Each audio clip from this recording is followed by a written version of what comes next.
The Tommy Boyd Breakfast Show. On Original 106. The 10 most annoying things about pubs. Everybody's been to the pub. Everybody finds things about the pub annoying. Now, number 10, pub doors. You go to a pub you haven't been to for a long time or ever before, and there's several doors, and one of them's always locked. And it's the one you try, and you don't know whether you're not pushing hard enough or turning the lock enough. And then you look through the window and there's people gesticulating, go along there. And you go in and someone says, we never use that door. You know, it's just annoying. And number 9, these sort of 12-year-old barmen you get nowadays who've seen Tom Cruise in that movie. Cocktail. Exactly. Oh, yeah. Feel the need to spin a glass, don't they, as they pour you a pint. They want you to order a slow, comfortable screw up against the wall because they've just learnt to do it. But you don't, you want a pint of bitter. That is annoying. 8, the regulars. The regulars, it's a crowded bar, and you'll get them stood 4 feet apart, talking to each other, and they're saying to you, don't you dare come into that bit of the bar between me and Colin, because we drink here every day. You know? That's very annoying. Number 7, you order a minicab, it arrives 10 minutes early, and then the bloke goes round asking even women in the pub if you're Mr. Boyd for the station. That's number 7.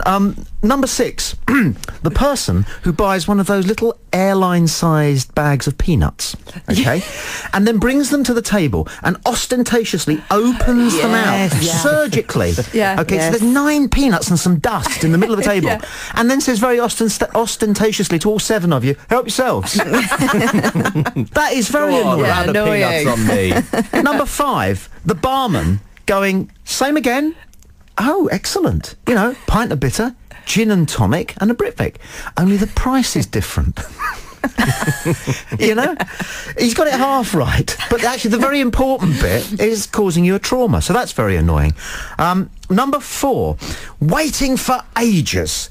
At the bar, a whole line of you, men, and you've all got your note, your 10 or 20, and you're holding it there with your elbow on the bar, and it means I want to get served. Why else would you be there? But you still need to give them all that information, okay? And eventually they turn round and they go, who's next? I hate that. I loathe that. I'm with but you. It's not my number 1. My number 2, well, number 3, any large group of all men or all women in a pub, they get louder and louder as the drink goes down, and they feel more as though they're running the joint, okay? Louder and louder. And then you hear not only the laughter, but the not very funny jokes that provoke the laughter. That's number 3. Number 2, pubs used to smell of beer and fags, and I'm afraid I like that, and dogs. Now, they smell like cheap restaurants. You can't escape, can you, in a pub, the smell of yesterday's dinner. It's like a school hall, isn't it? If you had gym, first period after lunch, you'd gag on the smell of cheese pie, but that's number 2. Number 1, and this will come, I think, as a surprise, Emma and Helen, to you ladies, but this does go on. I don't know if you can bear me out on this, Sean, but my number 1 most annoying thing about the pub now is having to hang around for at least an extra 30 seconds in the gents after I'm done, so that the women in the pub can be absolutely certain that I've been in there long enough not only to tinkle, but to essentially wash my hands.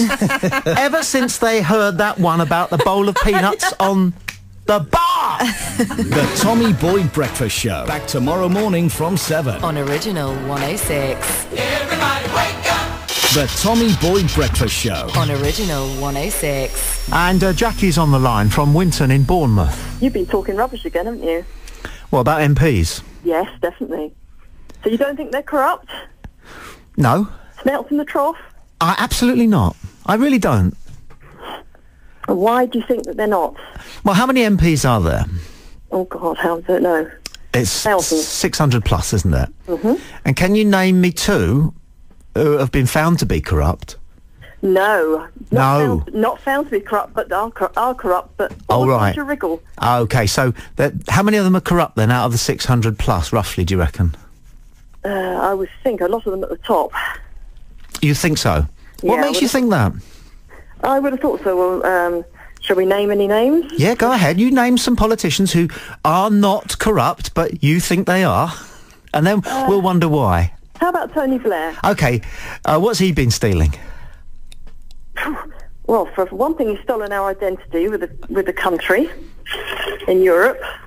Yeah, we're kind of talking about MP's expenses here, really, aren't we? Oh, God. And corruption, which is a specific thing. Sean's with us, and he's enjoying the debate. Sean? Well, I don't think that the system would be in place, would it, if MPs weren't actually utilising it and taking a bit of money from the expenses? Yeah, they're getting expenses for things they need. Think what, a new kitchen for thousands of pounds? Can you name me one MP who's taken advantage of that, Sean? I can't. No. Why not? I can't, because I haven't looked into. Then what makes you think that they're doing it? They haven't disclosed them yet, have they? Well, you need to know what you're talking about before you start chucking allegations around. So you're assuming any allegations. We know the system's in place. You're a journalist. It's not your job to bloody assume. No, we know the system is in place. It's not your job to assume. I'm not assuming it, but we know the system is in place. Now we've got to get the MPs to release their expenses claims so we can find out who has been claiming in the meantime, this. You're comfortable assuming that they're all at it, are you? I've never said they're all at it. Right. But the system is in place. Yes. So it is reasonable, is it not, to assume that people are using it? You're assuming, son. You're a journalist. But you have got no place assuming anything. It's a rational inference. What did you say? You can't infer things. Of course you can. I'm sorry, son, I'm Fleet Street, trained, born and bred. Inference is not part of your tools of the trade. But if you want to go inferring, shoot off and go and work for the Sun. This is radio journalism. There is no assumptions. There are no inferences. You report the facts. And yes, there is a system in place, but until you know that somebody has been abusing it and you know who that person is and in what way they are abusing it, you just have to report the facts. And that's what we're saying. We're saying that the system is in place. We're saying that MPs are able to claim thousands of pounds, and we're now asking them to release their expenses so we can find out You shifted your position from assuming that they are. You've shifted your position from not only assuming that they are taking correct advantage of an entirely sensible system, which all sorts of people use in all sorts of walks of life, but there is an inference, which you said, your word, an inference that they're at it, that they're getting a kitchen which costs them 800 quid and putting in 10 grand. That is your inference, isn't it? No, hold on. That's something different. You can't say, I bought a kitchen for £800 and claim 10,000. So what are you inferring then? I'm saying that surely, if the system exists, it merits some investigation. You shifted your position in about 3 minutes. But you have to. You have to, don't you? Yes, especially when you're being tested by somebody who understands detail and information and the importance of clarity. Transparency would be an absolutely wonderful thing, but until we have it, our job is just to report the facts. And can you name me 2 corrupt MPs? No, because they haven't been released yet, so they're doing it, you reckon? They're doing it. I never said and that. You're looking forward to finding it out, because that's what journalists live on. Surely, if we said this system exists, but we thought everything is legal and above board and no one's taking advantage of it, it wouldn't be worth reporting and it wouldn't be worth investigating, would it? Tommy, can I bust in? I really wish you would. Let's get some sense in this one. Jackie, we'll hold off the 22 News just for a moment. You said earlier on that most politicians are lawyers. Many are, yeah. Yeah, many are lawyers. So they're very clever people. So they'll never be caught fiddling expenses or whatever they're doing because they're just too clever. They cover their tracks. Oh, what a lowly opinion you have of us unwashed, Jackie. I don't. I don't think a lawyer is any cleverer than a plumber, actually, if you don't mind me saying so. Anybody want to come back on that one? I don't think an accountant is any cleverer than a shop assistant. All right, they just went to a better school and they worked harder on their exams.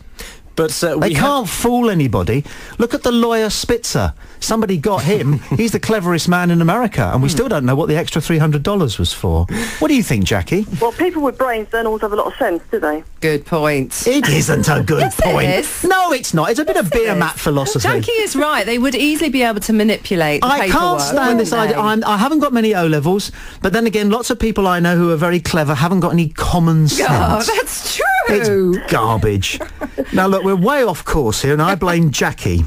Jackie, you're banned. That's a yellow card. Is it really? That's a red one, and it's a band. Yeah, you're banned for 3 weeks from the show, all right, for talking rubbish. Oh, dear.